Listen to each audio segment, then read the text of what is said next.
지금 함께 부른 요게벳의 노래라고 하는 복음성은 염평안이라고 하는 형제가 작사 작곡한 노래인데, 이 노래를 작사 작곡한 간증이 있습니다.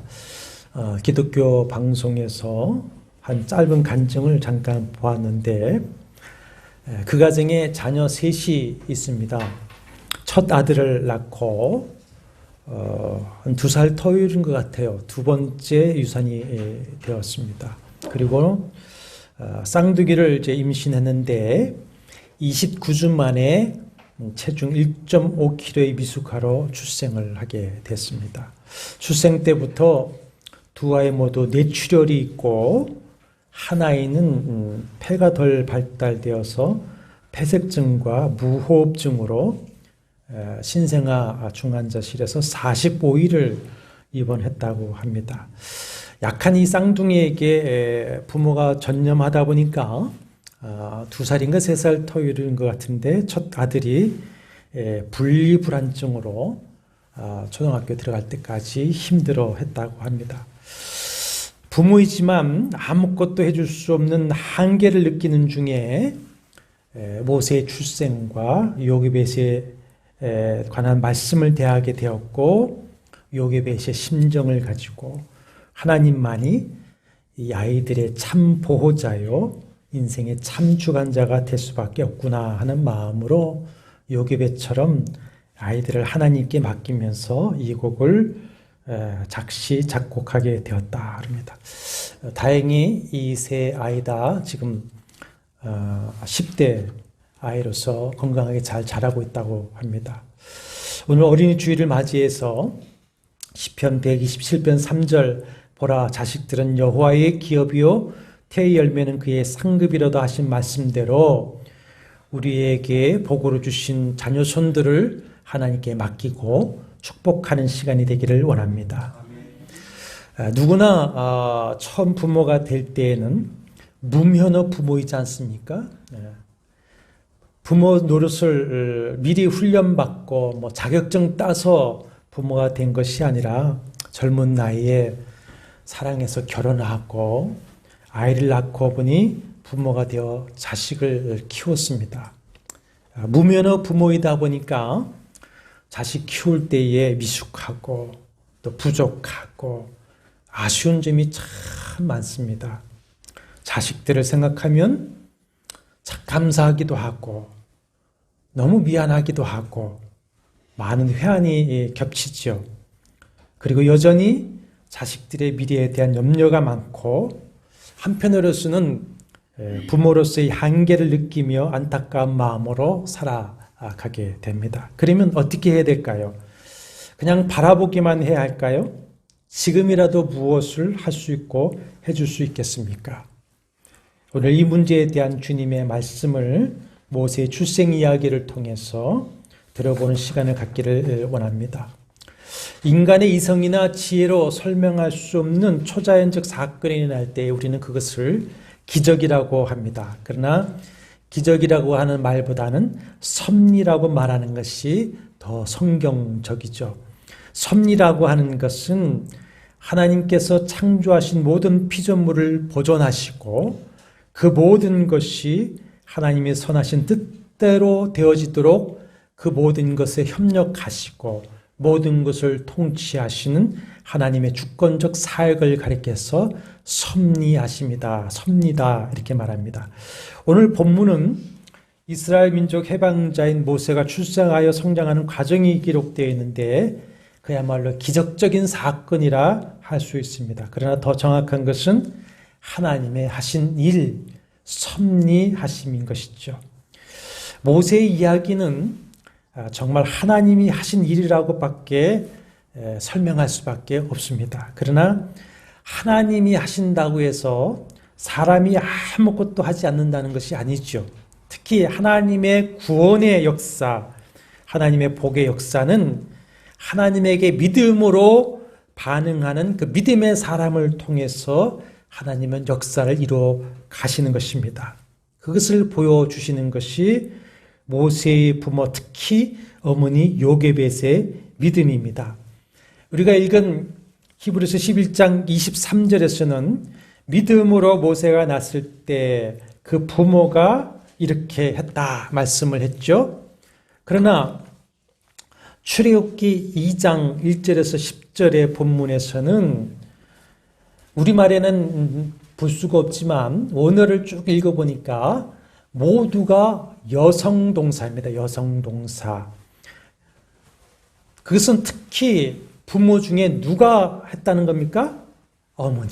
어머니 요게벳의 믿음으로 행한 것임을 그 본문을 읽어보면 다 여성형 동사로 쭉 기록하고 있습니다. 하나님이 하시는 일, 섭리와 그것에 대한 어머니 요게벳의 믿음의 반응을 통해서 죽을 수밖에 없는 모세를 살리고 그를 통해서 이스라엘을 구원하시고 또 아브라함, 이삭과 야곱의 가문에 약속하신 복을 받게 된 것입니다.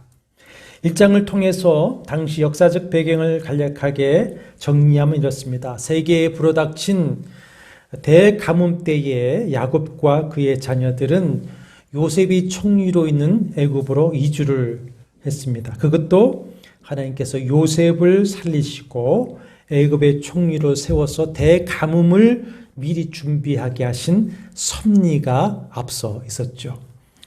애굽에 이주할 때의 야곱의 식구는 1장 5절에 보니까 모두 70이었습니다. 70명. 그런데 1장 7절을 보십시오. 이스라엘 자손은 생육하고 불어나 번성하여 매우 강하여 온 땅에 가득하게 되었더라 했습니다.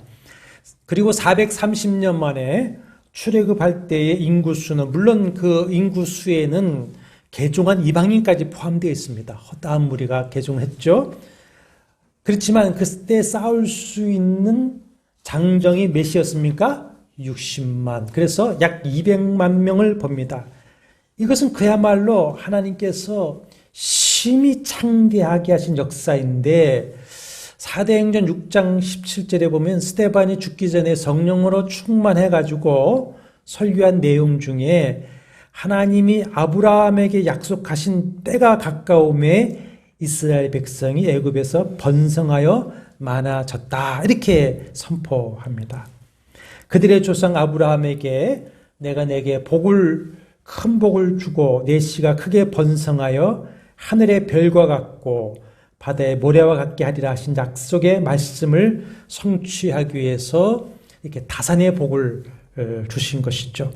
애굽 왕이 히브리 산파에게 해산을 도울 때에 산의 아이거든 죽이라 명령을 하지만 산파들이 하나님을 두려워하여 왕의 명령을 어기고 남자아이를 살립니다. 그래서 왕이 산파들을 불러 실문을 하자 그에 대해 대답하는 말이 19절에 있죠. 1장 19절에 히브리 여인은 애굽 여인과 같지 아니하고 건장하여 산파가 그들에게 이르기 전에 해산하였더이다 라고 하는데 이것은 그냥 변명의 말이 아니라 하나님이 주신 복인 것이죠. 복인 것입니다.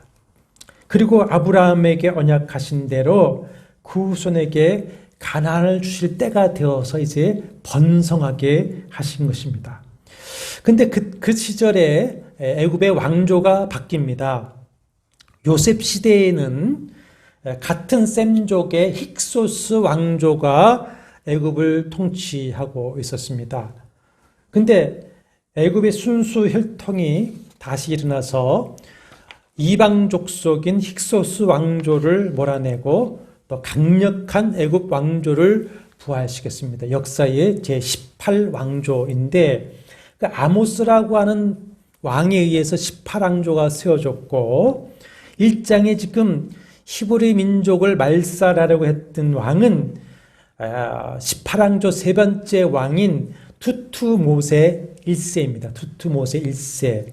이 세 왕조는 셈족인 요셉의 공을 인정하지 않을 뿐더러 셈족인 히브리인을 더 이상 우대할 필요가 있습니까? 없습니까? 없지요. 그래서 히브리인을 노예로 삼아서 큰 공사를 일으키고 또 히브리인을 말살하는 정책을 펴기 시작했습니다. 처음에는 강제 부역을 시키면 번성이 줄지 않겠나 했지만 그래도 하나님께서 강건하게 하시니까 번성해집니다. 그래서 두 번째로는 뭐 합니까? 남아 산하 제한법을 공포해서 그래도 남자아이를 출산하면 산파로 죽이게 합니다. 그것도 여의치 않으니까 이제 남아 학살법을 공포하죠. 남자아이가 태어나면 나일강에 던져 죽이라 합니다. 이때가 투투모세 1세 주전 1539년에서 1514년 제위했는 시기이고 이 무서운 시기에 바로 모세가 출생했는데 모세의 출생 연대는 주전 1527년으로 보고 있습니다. 2장 1절에 보면은 모세 부모의 이름이 나옵니까? 안 나옵니까? 안 나오죠. 다만 레위 가족이라고만 밝히고 있고 부모의 이름도 모세의 이름도 모세의 이름은 맨 마지막에 나오죠. 왜 그랬냐?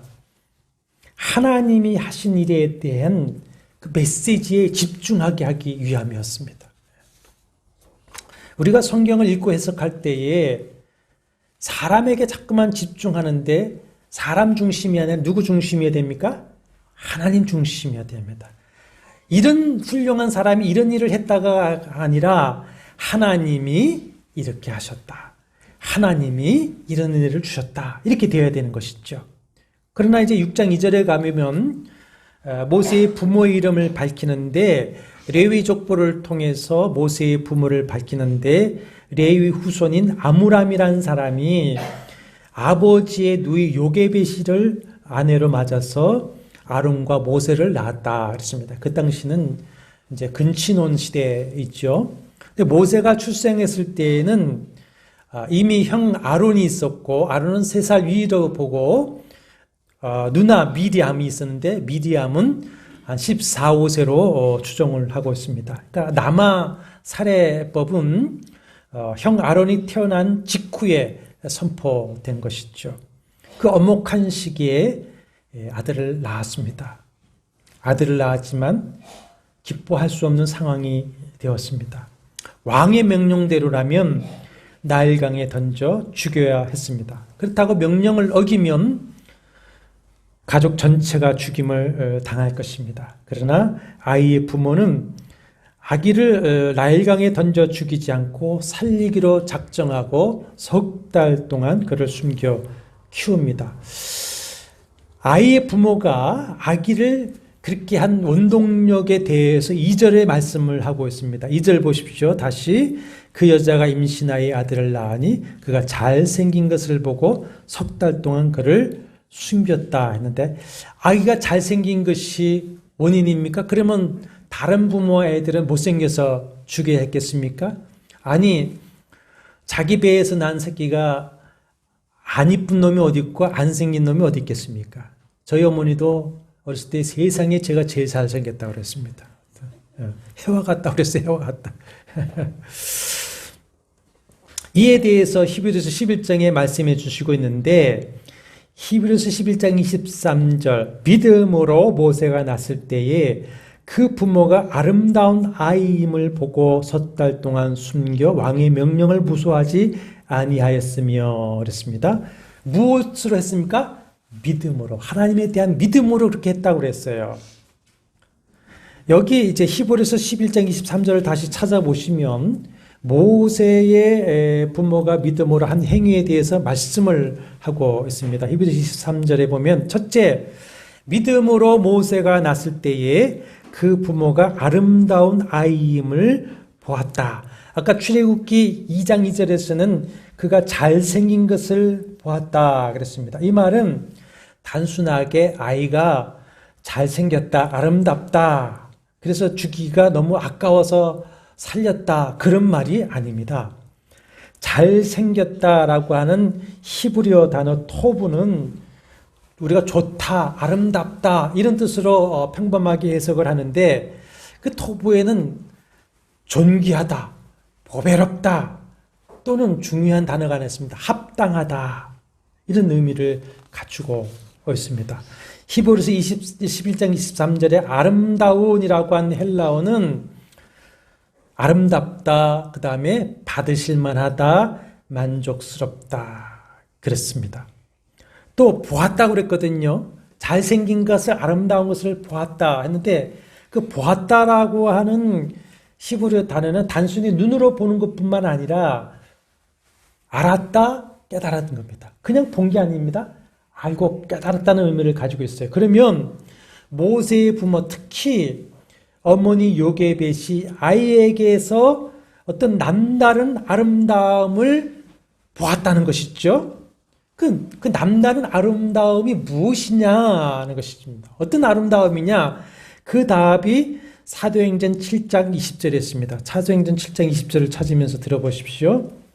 첫 순교자인 스데반 집사가 순교 직전 성령으로 충만하여서 자기를 재판한 대제사장들 앞에서 예수가 그리스도이심을 선포할 때에 하나님이 아브라함에게서부터 하신 그 약속이 이스라엘 전체 역사에서 어떻게 이루어지는가를 쭉 선포하면서 20절에 보면은 모세에 대해서 말하기를 읽어볼까요? 그때 모세가 났는데 하나님 보시기에 아름다운지라 그의 아버지의 집에서 석 달 동안 길리더니 그랬습니다.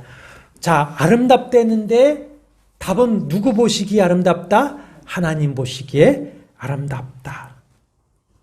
모세의 부모, 특히 어머니 요게벳은 아기 모세가 하나님 보시기에 아름다운 아이임을 보았다.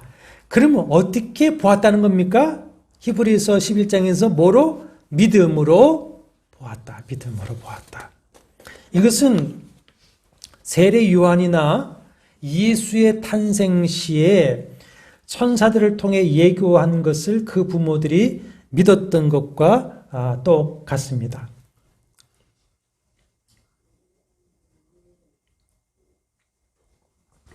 에스겔 20장 5절과 8절에 보면 이스라엘 백성은 애굽의 우상 문화에 빠져 살고 있었습니다. 그러나 하나님께서는 당신이 하신 언약을 따라서 애굽에 있는 이스라엘 백성들에게 나타나셔서 그들을 가나안 땅으로 인도하실 것을 말씀하셨다. 이렇게 에스겔 20장에는 말씀하고 있어요. 그렇다면 자, 모두가 애굽의 우상무제에 빠져 살고 있었는데 그 중에서 모세의 부모는 하나님을 향한 믿음을 지키고 있었고 하나님께서는 요게벳에게 이 아이가 세례 요한의 어머니나 예수의 어머니에게 하셨던 것처럼 이 아이가 어떤 인물인가를 알게 하셨고 부모는 그 하나님의 말씀을 믿고 아이를 지켰다. 이렇게 해석할 수가 있겠죠.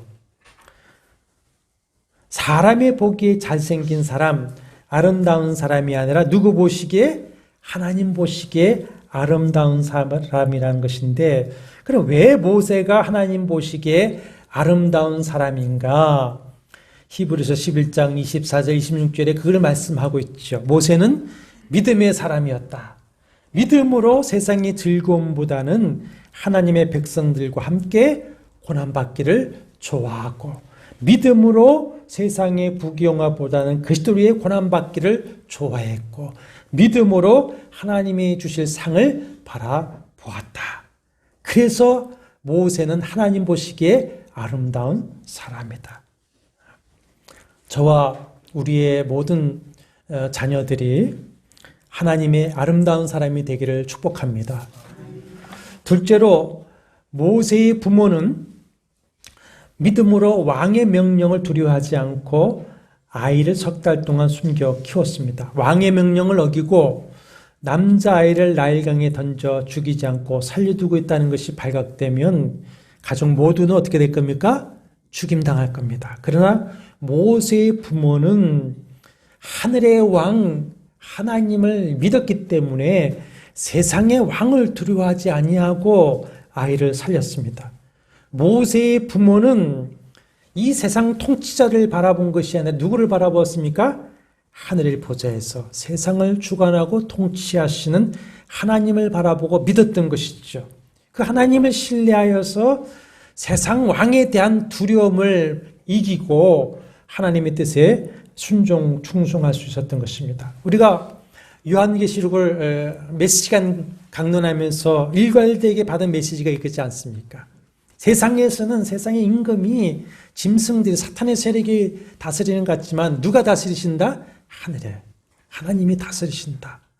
거기에 충성하라는 것이었지 않습니까? 아이의 부모는 하나님을 믿고 아이를 살려 석 달 동안 아이를 숨겨왔습니다. 그 석 달도 쉽지 않았겠지요. 예. 우리 은빈이 같았으면 석 달 못 키웠을 겁니다. 얼마나 석 달 될 때까지 우는지요. 울음을 그치지 않아서 제가 이렇게 가슴에 품고 자야만 했습니다. 석 달 못 숨겼을 것 같아요. 근데 하여튼 순둥이였는지 석 달을 숨겼어요. 최선을 다했는데 100일이 지난 이 아이를 더 이상 숨길 수가 없었습니다. 그래서 어떻게 합니까? 갈대 상자를 가져다가 역청과 나무진을 칠하고 아이를 거기 담아 나일강과 갈대 사이에 둡니다. 우리가 부른 노래에는 노래나 애니메이션에는 갈대 상자가 이렇게 강물에 떠내려가는 것으로 했지만은 성경에는 어떻습니까? 갈대 사이에 이렇게 둡니다. 흘러내리지 않도록. 그리고 누이가 어떻게 되는지 알려고 보십시오. 4절에 그의 누이가 어떻게 되는지를 알려고 어떻게 합니까? 멀리 섰더니 멀리 서서 바라볼 수밖에 없었습니다. 당시 14, 5세 되는 아이의 누나 미리암이 멀리서 어떻게 되나 바라보고 있는데 어머니는 어떻게 했습니까? 좀 더 멀리 떨어져서 지켜보고 있었겠죠. 자, 거기에 강조되는 단어가 있습니다. 멀리라는 단어입니다. 멀리. 멀리라고 하는 단어는 거리상의 먼 것이 됐지만은 그 의미는 이렇습니다. 아무 도움을 줄 수 없는, 아무 도움을 받을 수 없는 상황. 그것을 은유적으로 표현한 겁니다. 멀리 설 수밖에 없는 상황. 다윗이 시편 1절에서 여호와여 어찌하여 멀리 서시며 어찌하여 환난 때에 숨으시나이까. 아무 도움을 받을 수 없는 상황, 도움을 줄 수 없는 상황, 멀리 서서 바라보는 상황입니다. 어린아이를 갈대 상자에 넣어서 갈대 사이에 두고 멀리서 바라볼 수밖에 없는 그 부모의 애달프고 절망적인 마음, 그 상황을 멀리 섰더니 이렇게 표현하는 거예요. 멀리 섰더니. 그러나 인간의 마지막은 하나님의 시작이라는 말이 있습니다. 인간의 한계, 인간의 절망은 곧 하나님의 시작인 줄로 믿습니다. 우리가 인생의 여러 문제 앞에 우리의 한계를 느끼며 절망할 때가 있습니다. 특히 자녀의 문제는 그렇습니다. 더 이상 내가 자녀들에게 무엇인가 해줄 수 없고 이제는 바라봐야만 하는 자신의 한계를 느낄 때에 부모의 마음은 절망감을 느끼기도 하는 것이죠.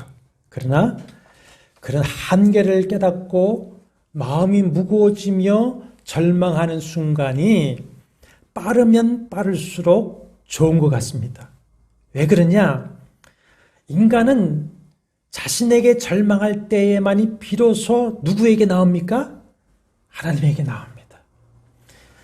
자신에게 절망할 때에 하나님을 바라보게 됩니다. 비로소 진정으로 하나님을 의지하고 하나님께 맡기게 되어져 있습니다. 그러니까 빨리 절망할수록 복인 것이죠. 사실 우리는 부모라고 해도 자녀의 주인도 아닌 것이고 자녀의 인생을 책임져 줄 능력이 있습니까? 없습니까? 없습니다. 흥미있는 것은 출산을 의미하는 영어 단어가 딜리버리라고 하는 단어를 사용하더라고요. 딜리버리라고 하는 것은 출산이라는 의미도 있지만 딜리버리는 배달이라고 하는 의미가 있습니다. 배달. 그러니까 이게 성경적인 가치관인 것 같아요. 출산을 뭐라 합니까? 딜리버리. 배달이라고 하게 돼요. 그러니까 하나님이 자녀를 세상에 보내실 때에 부모된 우리를 통해서 아이를 배달한다 이거예요. 그게 딜리버리예요. 출산이에요. 자녀들의 참 부모요 참 주인은 누구이십니까? 하늘에 하는 아버지이신 줄로 믿습니다. 그렇게 되어야만 합니다. 인간의 부모는 주인도 아니고 청지기입니다. 그러니 내 마음대로 할 수도 없는 것이고 해서도 안 됩니다. 그런데 내 자식이야, 넌 내 거야. 내 뜻대로 내 욕심대로 키우고자 좌지우지하다 보니까 자녀들을 키울 때에 많은 상처를 주죠. 내 마음대로도 안 됩니다. 하나님의 자녀임을 인정하고 참 부모요 참 주인이신 하나님께 맡겨야 됩니다. 맡겨야 됩니다. 믿음의 사람인 요셉은 지금 그렇게 하고 있습니다. 갈대 상자에 아이를 넣어 갈대 사이에 두고 멀리서 지켜보는 것은 포기하는 것은 아니죠. 정말 하나님을 믿고 하나님의 손에 이제는 정말 맡기는 겁니다. 정말 맡기는 겁니다. 갈대 상자를 만들어서 갈대 상자에 아이를 넣으면서 갈대 사이에 아이를 두고 나오면서 요셉은 얼마나 눈물로 하나님 앞에 간구했겠습니까? 정말 단장의 기도를 했을 겁니다. 이 아이의 참 주인이시고 참 부모이신 하나님 당신의 손에 이 아이를 맡깁니다. 그리고 아이한테는 이렇게 말했을 것 같아요. 오늘 우리가 부른 노래를 그대로 하면은 아이야, 나는 너를 지금 버리는 게 아니야. 포기하는 것이 아니야. 너의 참 주인, 참 부모이신 하나님의 손에 너를 맡기는 것이다. 너의 삶의 참 주인, 너를 이끄시는 주님, 하나님 그 손에 너의 삶을 드린다. 그가 널 구원하실 것이다. 그가 널 이끌어 가실 것이다. 그가 널 사용하실 것이다. 이렇게 눈물로 축복했을 것입니다. 여러분, 하나님은 그 눈물을 보시고 그 간구를 들으신 줄로 믿습니다. 역대하 20장 5절에 히스기야 왕이 벽을 향하여 통곡을 했을 때에 주님이 뭐라고 응답하십니까? 내가 내 기도를 들었고 내 눈물을 보았노라. 사랑하는 여러분, 자녀를 향한 부모의 눈물의 기도, 믿음의 간구를 하나님은 보시고 들으시고 외면하지 아니하실 줄로 믿습니다. 그것은 헛되지 아니할 줄로 믿습니다. 하나님 아버지께서 지켜주시고 인도해 주시고 책임져 주시고 하나님의 영광을 위해 사용하실 것입니다. 이 믿음대로 하나님이 응답하셔서 일련의 기적 같은 사건들이 이제 쭉 이어지죠. 기적이 아니라 뭡니까? 하나님의 섭리요, 하나님의 손입니다. 하나님이 모든 것을 합력하여 선을 이루도록 역사하십니다. 자, 요게벳은 이 아이의 갈대 상자를 멀리 가서 놨겠습니까? 그렇지 않습니다. 자신이 사는 고센 땅, 그 나일강 근처에 갔을 거예요. 멀리 가지도 못한 것이죠. 그걸 기억하시고 하나님의 손길을 지켜보고 있습니다. 먼저 5절에 보시면 바로의 딸의 목욕하러 나일강에 내려왔다 했습니다. 여기 나오는 바로의 딸은 핫셉수트입니다. 역사에도 분명하게 나오는 공주인데 셈족 힉소스 왕조를 무너뜨린 제18왕조의 창설자 아모스의 아들인 아멘호텝 1세의 딸과 투트모세 1세, 지금 당시의 왕이죠. 투트모세 1세 사이에 태어난 공주입니다. 공주. 당시는 특히 왕족들은 왕의 혈통을 지키려고 근신 결혼을 하지 않았습니까? 자, 핫셉수트는 아버지 투트모세 1세가 죽자, 이제는 요 이야기는 이제 요 대목 다음에 나오는 역사입니다. 투트모세 1세가 죽자 자신의 배다른 형제이면서 애굽의 왕인 투트모세 2세와 결혼하고 왕위를 이제 이양합니다. 그러나 본인도 아들을 낳지 못했습니다. 후에 이제 남편 투트모세 2세도 원인 모를 죽임을 당하자 그 투트모세 2세가 자기가 아들을 낳지 못하니까 다른 그 궁녀에게 아들을 낳았는데 그 궁녀에게서 낳은 투투모세 2세의 아들인 투투모세 3세와 자기의 어린 딸을 결혼시키고 자기가 섭정을 합니다. 섭정. 이때가 바로 어제 섭정을 할 때가 모세가 하세수트의 아들로 들어가서 왕궁에서 자라는 시기입니다. 때를 맞추게 되는 것이죠. 그러니까 애굽에서 이 히브리 아이를 살릴 수 있는 유일한 여인이었어요. 유일한 여인. 그 여인이 내려온 겁니다. 그 여인이. 그 바로의 딸 공주 핫셉수트가 나일강에 목욕하러 왔다가 갈대 상자에 있는 아기를 발견하고 살려 자신의 양자를 삼는 것이죠. 그러면 아니 공주가 궁중에 목욕 시설이 없어서 내려왔습니까? 그 좋은 목욕 시설을 두고 단순히 목욕하러 나일강으로 내려왔겠습니까? 그것도 왕궁에서 멀리 떨어져서 아닙니다. 이거 뭐냐? 인도인들이 겐지스강에서 몸을 씻는 거하고 똑같아요. 제의적인 씻음이에요. 애굽인들에게 나일은 신입니다. 그래서 나일의 몸을 씻음으로써 자기를 정결케 하는 의식이에요. 그런데 그날따라 왕궁으로부터 멀리 왔어요. 고센 땅 근처까지. 바로 바로의 딸이 그때와 그 장소에 맞춰서 왔다는 것은 누가 하신 것이라고 고백할 수밖에 없습니까? 하나님이 하신 것인 줄로 믿습니다. 하나님이 섭리하신 것이죠. 나일강에서 몸을 씻던 공주에게 이제 갈대 상자가 눈에 띕니다. 그래서 신녀를 보내 그 상자를 가져오게 해서 갈대 상자를 열으니 아이가 있습니다. 그때 마침 아기가 웁니다. 아이를 보고 아이 울음소리를 듣고 공주의 마음이 움직이죠.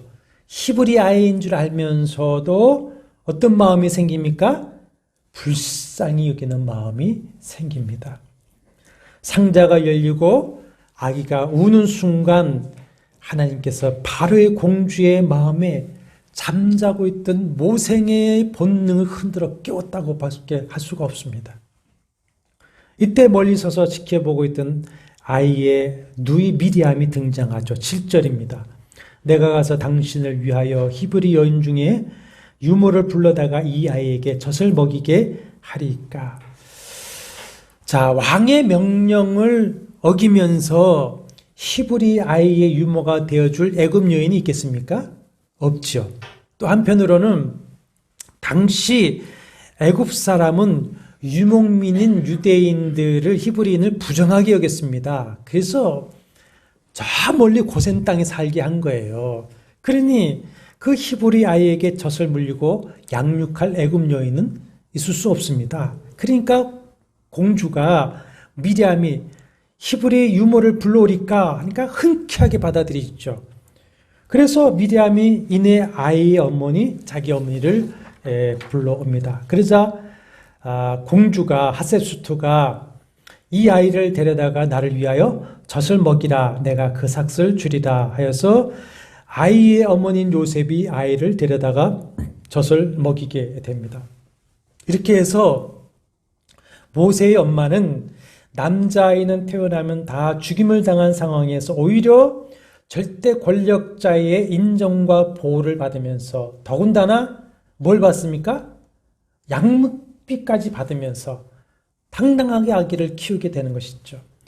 히브리는 남녀노소 모두 강제 노역에 동원되는 시절에 그 강제 노역에서 제외되고 양육비까지 받으면서 자기의 자녀를 직접 양육할 수가 있었습니다. 누가 하신 일입니까? 하나님이 하신 것이죠. 하나님의 역사입니다. 하나님의 도우심을 믿고 하나님께 맡기고 사는 사람에게는 이런 은혜의 역사가 있을 줄로 믿습니다. 절망스러운 위기조차 커다란 축복의 기회가 될 것입니다. 모든 것이 다 끝났다고 낙담할 수밖에 없는 그 순간이 오히려 주님의 신실하심과 풍성함을 체험하는 새 축복의 기회가 되는 것을 믿으시기를 바랍니다. 전화위복의 은혜가 있는 거예요. 전화위복에. 여러분, 부모의 인간적인 포기는 자녀에게 하나님의 기회가 되는 줄로 믿습니다. 인간적인 방법을 포기하고 하나님의 뜻과 하나님의 방법에 맡기면 하나님께서 친히 모든 것이 합력하여 선을 이루게 하셔서 자녀를 당신의 선하신 뜻대로 인도해 가시는 줄로 믿습니다. 그것이 믿음이죠. 믿음. 그리고 그 믿음은 열매를 우리에게 보여주고 있습니다. 아이를 데려다가 젖을 먹이다가 자라매 바로의 공주에게로 데려갔다 했어요. 젖을 먹이다라는 것은 단순히 젖을 먹이다가 아니라 보모로서 양육하는 겁니다. 보모로서 양육하는 것. 아이가 자라매 공주에게 데려다 준 나이가 언제인지 대해서는 확실하지 않습니다. 아이가 자랐다고 하는 시점이 언제로 따져야 되느냐. 젖을 떼는 나이인 서너 살 때를 하는 것이냐. 또 아니면 공식적인 교육이 시작하는 7살로 보는 것이냐. 이런데 저는 공식적인 교육이 시작하는 7살 때가 아니겠는가 그렇게 생각을 하고 싶습니다.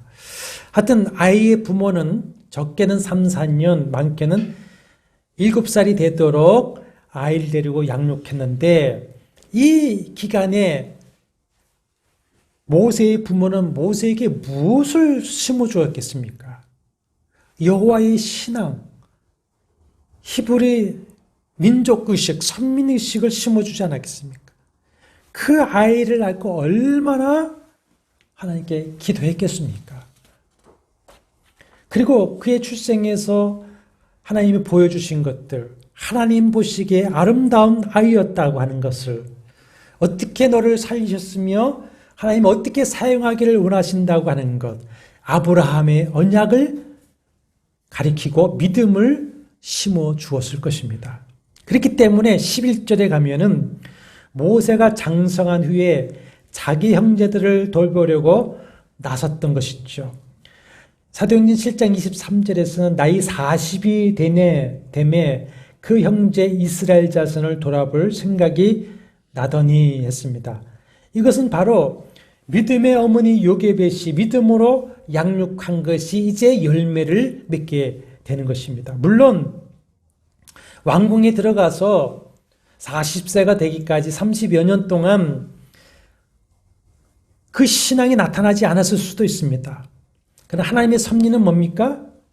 왕궁에서 왕자로서 그의 생명을 보존할 뿐만 아니라 애굽의 모든 학술을 배워서 장차 이스라엘 백성들을 광야에 인도할 지도자로 양육하는 기간이었죠.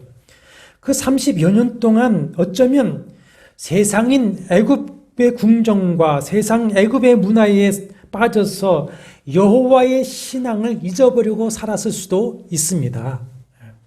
그러나 40세가 되는 그 때에 성경은 때라고 그랬습니다. 때에 그 어린 시절 부모가 기도와 말씀으로 심어준 신앙이 어떻게 했습니까? 다시 일어나는 겁니다. 일어났습니다. 그래서 히브리서 11장 24절 26절에 믿음으로 모세는 장성하여 바로의 공주의 아들이라 칭함받기를 거절하고 도리어 하나님의 백성과 함께 고난받기를 잠시 죄악의 날을 누리는 것보다 더 좋아하고 그들을 위하여 받는 수모를 애굽의 모든 보화보다 더 제물로 여겼으니 이는 상 주심을 바라봅니다. 이런 믿음의 사람으로 돌아왔다라고 하는 것이죠.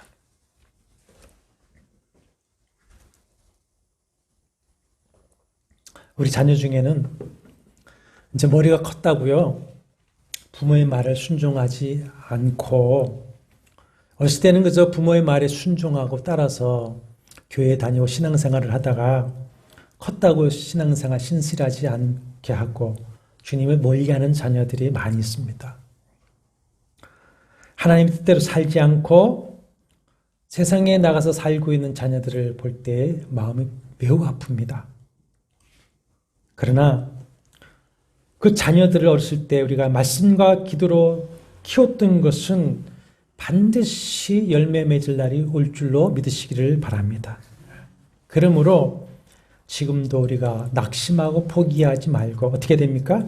자녀를 위해서 기도하고 하나님을 의뢰하고 때를 따라서 말씀으로 권면하기를 바랍니다.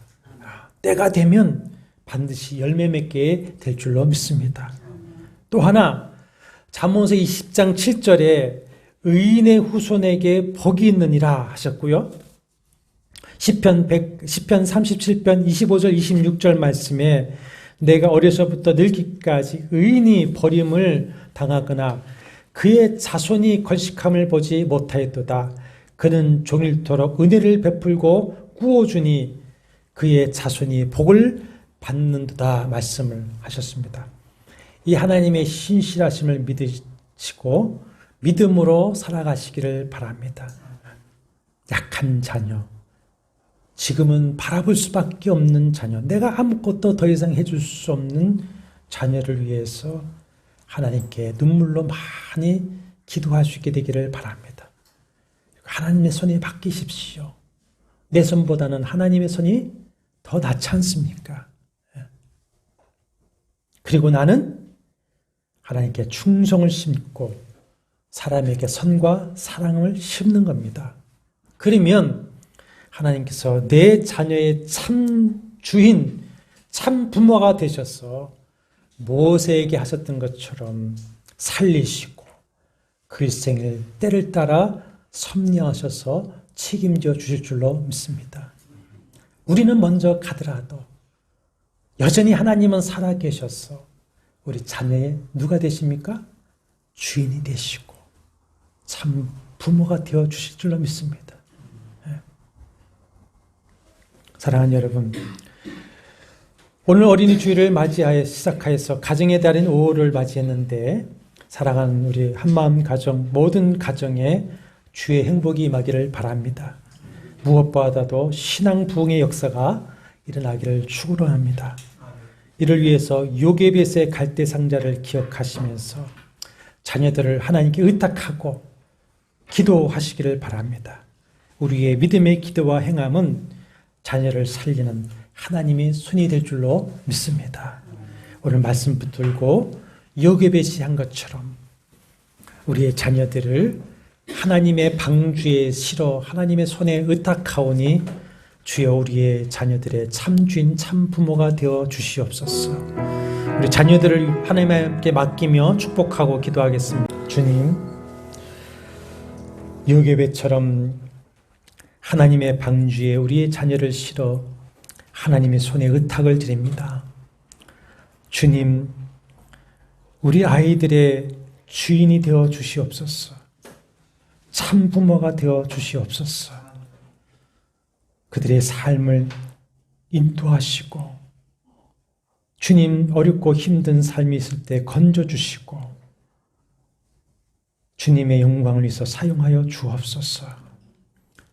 주님, 약한 자녀들을 위해서 특별히 주님 앞에 간구하오니 주님, 이 약한 자녀를 받아주시고 이 자녀를 일생을 책임져 주시고 주님, 오히려 이 자녀를 통하여 하나님의 영광이 드러나게 하여 주시옵소서.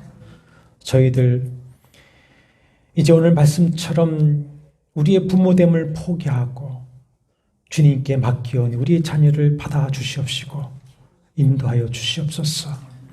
주님, 우리 사랑하는 성도들의 온 가정이 믿음으로 하나 되어지게 하여 주시옵시고 특별히 자녀들에게 믿음의 복을 주시고 그 삶의 길을 지도하시고 인도하여 주시옵소서. 하나님의 영광을 드러내 주시옵소서. 예수님의 거룩하신 이름으로 기도하옵나이다. 아멘.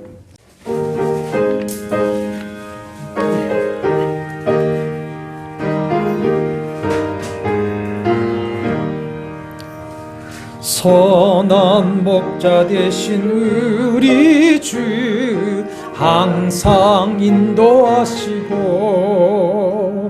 푸른 풀밭 좋은 곳에서 우리 먹여주소서. 선한 목자 구세주여 항상 인도하소서. 선한 목자 구세주여 항상 인도하소서. 양의 문이 되신 의수여 우리 영접하시고 길을 잃은 양의 무리를 항상 인도하소서. 선한 목자 구세주여 기도 들어주소서. 선한 목자 구세주여 기도 들어주소서. 흠이 많고 약한 우리를 용납하여 주시고 주의 넓고 크신 은혜로 자유 얻게 하셨네. 선한 목자 구세주여 지금 나아갑니다. 선한 목자 구세주여 지금 나아갑니다.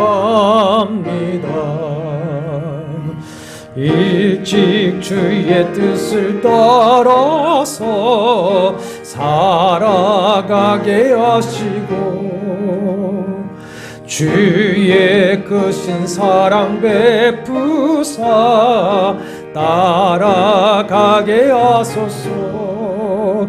선한 목자 구세주여 항상 인도하소서. 선한 목자 구세주여 항상 인도하소서.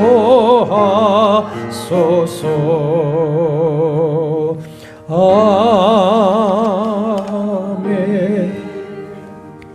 이제 평안한 마음으로 세상에 들어가십시오. 선한 일에 용기를 가지시며 악을 악으로 갚지 마십시오. 항상 연약한 자를 도우시며 병든 자를 찾아보시며 곤란당한 이웃을 위로하십시오. 모든 사람을 존경하시며 주님께 봉사하고 주님을 사랑하십시오. 모든 일에 믿음과 사랑으로 행하시며 어떤 일에도 소망을 포기하지 마십시오.